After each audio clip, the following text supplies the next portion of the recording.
Hi guys, welcome to my channel peacock imagination world. तो guys, आज मैं आपके साथ peacock fan fiction billionaire boy force में से पुअर बॉय का 8th चैप्टर स्टार्ट करने वाली हूँ। वह मैन जंगकुक की बात सुनकर शॉक होकर जंगकुक की तरफ देखने लगता है। सर, यह पॉसिबल नहीं है। हम किसी को किडनैप करके उसकी मैरिज ऐसे फोर्सफुली नहीं करा सकते। मुझे पता था आप लोग कुछ भी नहीं कर सकते, इसलिए मुझे तुम लोगों की हेल्प की कोई ज़रूरत नहीं है। तुम यहाँ से जा सकते हो। यह कहकर जंगकुक उसकी तरफ कोल्डली देखने लगा। वह मैन चुपचाप जंगकुक के ऑफिस से बाहर निकल गया। ते अपनी नाइट शिफ्ट खत्म करके अपने घर वापस जा रहा था, तभी उसका फोन रिंग होने लगा। ते ने जब कॉल रिसीव करी तो दूसरी तरफ से एक डीप वॉइस आई। क्या आप मिस्टर किम बात कर रहे हैं? हाँ, पर आप कौन बोल रहे हैं? क्या आप मुझे बता सकते हैं? जी, हम पुलिस स्टेशन से बात कर रहे हैं। क्या आप काई को जानते हैं? हाँ, जानता हूँ, पर उससे क्या हुआ है? आज हमने एक प्रोस्टिट्यूट रॉकेट को पकड़ा है। उनमें से एक क्लाइंट का नाम काई है। क्या वह आपके फ्रेंड हैं? हमको आपकी कांटेक्ट इन्फॉर्मेशन उनके फ़ोन से मिली है। ते यह सुनकर शॉक हो गया और अपने मन में सोचने लगा, क्या काई यह सब भी करता था? तभी दूसरी तरफ से वॉइस आई। क्या आप उनकी बेल कराने के लिए पुलिस स्टेशन आ सकते हैं? ते ने थोड़ी देर सोचने के बाद कहा, ठीक है, मैं थोड़ी देर में वहां पर पहुंच रहा हूं। यह कहकर ते ने कॉल कट कर दी।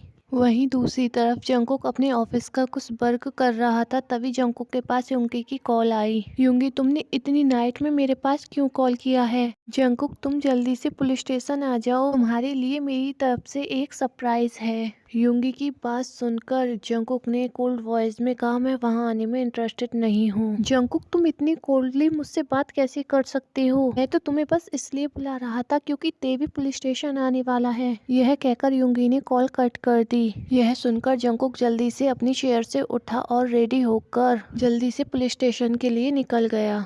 जंगकुक ने वहां पहुंचकर देखा तो उसे ते कहीं भी नजर नहीं आया। युंगी पीछे से आते हुए बोला, डोंट वरी जंगकुक, ते अभी यहाँ आने ही वाला है। युंगी, पहले तुम मुझे यह बताओ, ते इतनी नाइट में यहाँ क्यों आ रहा है? वो ठीक तो है ना? तभी ते वहाँ आकर एक पुलिसमैन से बोला, मुझे यहाँ से कॉल आई थी, मुझे काई की बेल करानी है। जी हाँ, हमने ही कॉल की थी, आप हमारे साथ आइए।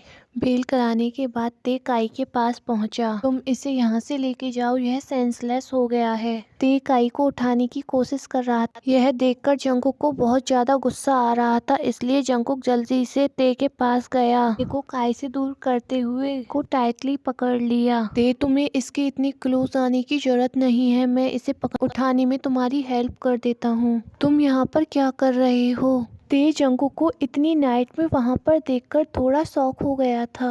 क्या तुम भी उन्हीं लोगों में से हो जो आज उस प्लेस पर पकड़े गए हैं? वॉट? क्या ये जोक कर रहे हो ना ते तुम? तभी युंगी वहां आते हुए बोला, नहीं, जंगकुक को मैंने यहाँ बुलाया था यह दिखाने के लिए कि उसके एक्स बॉयफ्रेंड का प्रेजेंट बॉयफ्रेंड कैसा है। ते युंगी की तरफ फोर्सफुली स्माइल करते हुए बोला, क्या तुम्हारे पास यह सब करने के अलावा और कोई काम नहीं है? यह कहकर ते वहां से गुस्से में चला गया। ते को वहां से जाता हुआ देखकर जंगकुक भी उसके पीछे चला गया। उन दोनों के वहां से जाने के बाद युंगी गहरी सांस छोड़ते हुए बोला, यह दोनों इतने अजीब क्यों हैं? यह दोनों इतने अजीब क्यों हैं? या क्या यह नॉर्मल तरीके से बात नहीं कर सकते? पुलिस स्टेशन के बाहर पहुंचने के बाद ते जंगकुक की तरफ कोल्डली देखते हुए बोला, तुम यहाँ से जा सकते हो, काई को अब मैं हैंडल कर लूंगा। Oh really? अब क्या तुम इसको अपने साथ अपने घर लेकर जाओगे?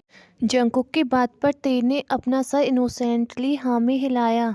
जंगकुक ने गुस्से से कहा, मैं ऐसा नहीं होने दूंगा। जंगकुक, देखो, तुम गलत समझ रहे हो, मैं बस इसकी बेल कराने आया था, बस एक दोस्त के नाते। तुम्हें मुझे कुछ भी एक्सप्लेन करने की जरूरत नहीं है। ते बस यह मेरे साथ जा रहा है। यह कहकर जंगकुक ने काई को अब ऑडी की बैक सीट पर डाल दिया। जंगकुक, यह तुम क्या कर रहे हो? तुम इसके साथ क्या करने वाले हो? इसी में समुंदर में फेंककर शार्क को खिला दूंगा। इतना कहकर जंगकुक अपनी गाड़ी में बैठकर वहां से निकल गया।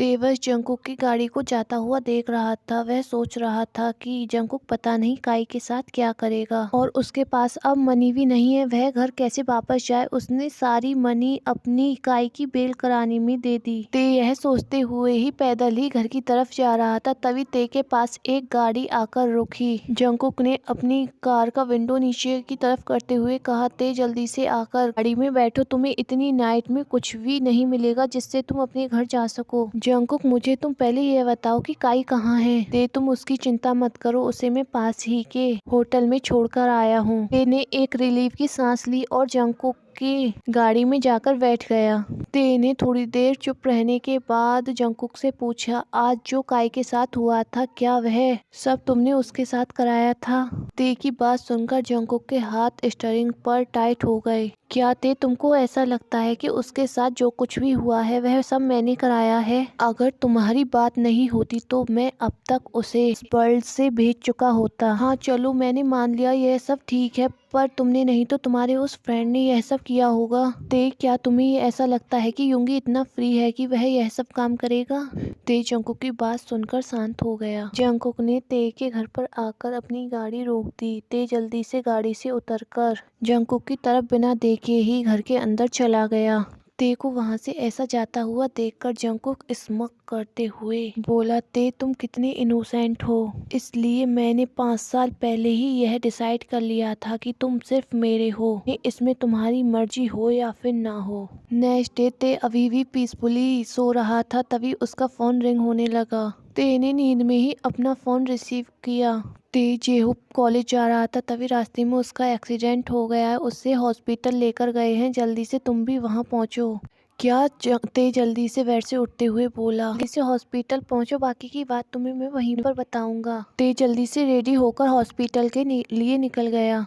ते जल्दी से डॉक्टर के पास पहुंचा। डॉक्टर, अब मेरा ब्रदर कैसा है? अभी हम कुछ नहीं कह सकते, अभी उनकी कंडीशन स्टेबल नहीं है। हम उन्हें बचाने के लिए जो कुछ भी कर सकते थे वह हमने करके देख लिया। हम इनकी एक और सर्जरी करेंगे, हम उसके बाद ही कुछ कह सकते हैं, पर आपको उसके लिए पहले ही 5 मिलियन जमा कराना होगा। यह कहकर डॉक्टर वहां से चले गए। डॉक्टर की बात सुनकर मिसेस किम फ्लोर पर बैठ गई। प्लीज मॉम, आप चिंता मत करो, जेहूब को कुछ भी नहीं होगा, वह ठीक हो जाएगा। मैं कुछ भी करके पैसे मनी का इंतजाम कर लूंगा। पर ते, तुम इतनी मनी कहाँ से लाओगे? अगर हम अपना घर और सारी प्रॉपर्टी भी बेच दें तब भी हमारे पास इतनी मनी नहीं होगी। मॉम, आप इसकी चिंता मत करो, यह सब मैं देख लूंगा। बस आप अपना ध्यान रखिए मॉम। ते ने वहां से निकलकर जिमिन को कॉल किया। जिमिना, तुम कहाँ हो? क्या हुआ ते, तुम ठीक तो हो ना? कुछ भी ठीक नहीं है, जेहूब का एक्सीडेंट हो गया है और उसकी सर्जरी कराने के लिए मुझे अभी 5 मिलियन की जरूरत है। ते, अभी तुम कहाँ हो? पहले मुझे यह बताओ। मैं अभी तुम्हारे पास आ रहा हूँ। मैं अभी हॉस्पिटल के बाहर हूँ। ठीक है, तुम वहीं पर वेट करो, मैं अभी आ रहा हूँ। जिमिन यह कहकर जल्दी से हॉस्पिटल के लिए निकल गया। हॉस्पिटल के बाहर एक कैफे देखकर दोनों उस कैफे में चले गए। जिमिना, मैं क्या करूँ, मेरे सारे ऑप्शन खत्म हो गए हैं। ते, तुम चिंता मत करो, मेरे पास मेरी कुछ सेविंग्स हैं, कैसे भी करके मनी का इंतजाम कर लेंगे। थैंक्स जिमिना, मेरी इतनी हेल्प करने के लिए। ते जिमिन से बात करने के बाद अपने घर के लिए निकल गया। फिर ते के पास किसी का मैसेज आया। ते ने चेक किया तो यह उसके ओल्ड क्लासमेट का मैसेज था। उसमें लिखा हुआ था कि मुझे अभी जिमिना ने बताया कि तुम्हारे भाई का एक्सीडेंट हो गया है। अगर तुम चाहो तो मैं तुम्हारी हेल्प कर सकता हूँ, बस तुम मुझे अपना बैंक अकाउंट नंबर सेंड कर देना। थैंक्स एलेक्स, मेरी इतनी हेल्प करने के लिए। मैं बहुत जल्द तुम्हारी मनी वापस कर दूंगा। ते, तुम्हें मुझसे थैंक्स बोलने की कोई भी जरूरत नहीं है, हम ओल्ड फ्रेंड हैं, मैं तुम्हारे लिए इतना तो कर ही सकता हूँ। ते, मैं तुम्हें मनी देने के लिए रेडी हूँ, पर इसके लिए मेरी एक कंडीशन है। इसके बदले तुम्हें मेरे साथ डेट पर जाना होगा। एलेक्स की बात सुनने के बाद भी ते के फेस पर कोई भी एक्सप्रेशन नहीं थे, क्योंकि ते को पहले से ही लग रहा था कोई तो रीजन है, नहीं तो बिना किसी रीजन के एलेक्स उसकी हेल्प करने के लिए रेडी नहीं होता। पर एलेक्स, मुझे जिमिना बता रहा था कि तुम्हारी ऑलरेडी एक गर्लफ्रेंड है। ते मैंने उससे पहले ही ब्रेकअप कर लिया है। वह सिर्फ मेरी मनी के लिए ही मेरे पास थी। पर ते मुझे पता है तुम ऐसे बिल्कुल भी नहीं हो, इसीलिए मैं तुम्हें कॉलेज टाइम से ही लाइक करता हूँ। प्लीज ते तुम बस मुझे एक चांस दो, और अगर तुम चाहो तो हम अभी एंगेजमेंट भी कर सकते हैं, और अगर तुम्हें सब ठीक लगा तो हम उसके 1 मंथ बाद ही मैरिज कर लेंगे। एलेक्स, ये कुछ ज़्यादा ही नहीं हो रहा है अब? ते कुछ भी ज़्यादा नहीं है, यह मैं तुमसे बहुत पहले ही कहना चाहता था, पर जंकुक की वजह से मैं अपनी फीलिंग कभी भी तुम्हें नहीं बता पाया।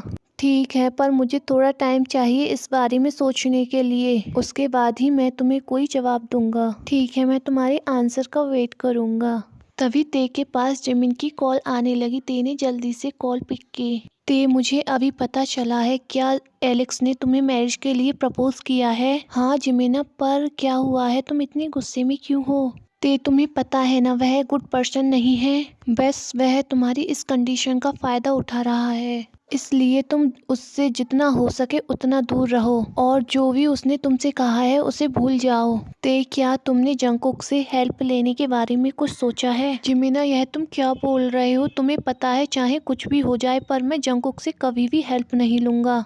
वहीं दूसरी तरफ जंकुक अपनी मीटिंग रूम में बैठा हुआ था। तभी उसके फोन में लीजा की फ्रेंड रिक्वेस्ट आई, पर जंकुक ने इसे इग्नोर कर दिया। पर उसने उसके साथ एक मैसेज भी भेजा जिसमें लिखा हुआ था, ते बहुत जल्द एलेक्स से मैरिज करने वाला है। इसे पढ़कर जंकुक की आईज डार्क हो गईं और उसने गुस्से से अपना फोन वहीं पर टेबल पर जोर से देकर मारा। जंकुक को इतने गुस्से में देखकर वहां पर बैठे सारे लोग डरते हुए जंकुक की तरफ देखने लगे। उनमें से एक बॉय डरते हुए अपनी सीट से उठकर अपनी लो वॉइस में जंकुक से बोला, सर क्या हमसे कोई मिस्टेक हो गई है? पर जंकुक उन लोगों से बिना कुछ कहे अपना फोन लेकर गुस्से से वहां से चला गया। जंकुक अपने ऑफिस में जाने के बाद गुस्से से अपना कोट उतारकर खड़ा हो गया। जंकुक का असिस्टेंट जंकुक को इतने गुस्से में देखकर अपने मन में सोचने लगा, सर को क्या हुआ है? अभी तक तो सर बिल्कुल ठीक थे। मेहताज कंपनी के साथ हमारे जितने भी कॉन्टैक्ट हैं उन्हें कैंसिल करा दो, और अब तक की सारी डील्स भी, और हमारे दूसरे क्लाइंट को भी यह बता देना कि उनके साथ किसी को भी बिजनेस नहीं करना है। सर क्या यह वही कंस्ट्रक्शन कंपनी है? जंकुक ने उससे अपनी कोल्ड वॉइस में कहा, लगता है तुम्हें अब यहाँ पर वर्क नहीं करना है। सर इसे मैं अभी हैंडल करता हूँ, यह कहकर असिस्टेंट वहाँ से जल्दी से डरते हुए बाहर चला गया। जंकुक ने अपने फोन में उस मैसेज को दोबारा चेक करते हुए अपनी डीप एंड डार्क वॉइस में कहा, तुम आग के साथ खेल रहे हो, तुम्हें यह पता होने के बाद भी कि ते सिर्फ मेरा है, उसके बाद भी तुम्हारी हिम्मत कैसी हुई उसके बारे में सोचने की। वहीं दूसरी तरफ मेहताज कंपनी के सीईओ अपने सर पर हाथ रखकर चेयर पर बैठे हुए थे। उनके जितने भी बिजनेस पार्टनर थे उन सब ने उनके साथ बिजनेस करने से मना कर दिया था, और उन सब ने उनके सारे प्रोजेक्ट भी रिजेक्ट कर दिए थे। यहाँ तक कि कंट्री की सबसे बड़ी कंपनी जॉन एंटरप्राइज ने भी उनके साथ बिजनेस करने से मना कर दिया था। तभी उनके ऑफिस में उनका सन एंटर करते हुए कहता है, डैड क्या हुआ है? आपने इतनी अर्जेंटली मुझे अपने ऑफिस में किस लिए बुलाया है? एलेक्स तुम वहाँ पर पार्टी कर रहे हो, तुम्हें पता है हमारे सारे बिजनेस पार्टनर ने हमसे बिजनेस करने के लिए मना कर दिया है, और इस वजह से हमारी कंपनी पूरी तरह से डूब चुकी है और बंद होने की कंडीशन में है। तुम्हें पता है जब मैंने इस बारे में पता लगाया कि सब लोग हमारे साथ किस लिए बिजनेस करने से मना कर रहे हैं, तो मुझे पता चला है कि तुमने मिस्टर जॉन को नाराज किया है। तुम्हारी बेवकूफ़ी की वजह से हमारी कंपनी 1 आवर्स में बंद होने की कंडीशन में आ गई है। मुझे नहीं पता कि तुम कैसे करोगे, पर मिस्टर जॉन से जाकर माफ़ी मांगो और उन्हें कन्विंस करो कि वह हमारे साथ ऐसा ना करें। डैड आप चिंता मत कीजिए, जॉन्स कंपनी में मेरा एक फ्रेंड है, मैं उससे बात करता हूँ। यह कहकर एलेक्स तुरंत वहां से जॉन्स कंपनी के लिए निकल गया। वहां पहुंच गाइज बस आज के लिए इतना ही। अगर आपको स्टोरी पसंद आई हो तो प्लीज़ कमेंट और लाइक कर दें और चैनल को सब्सक्राइब कर दें।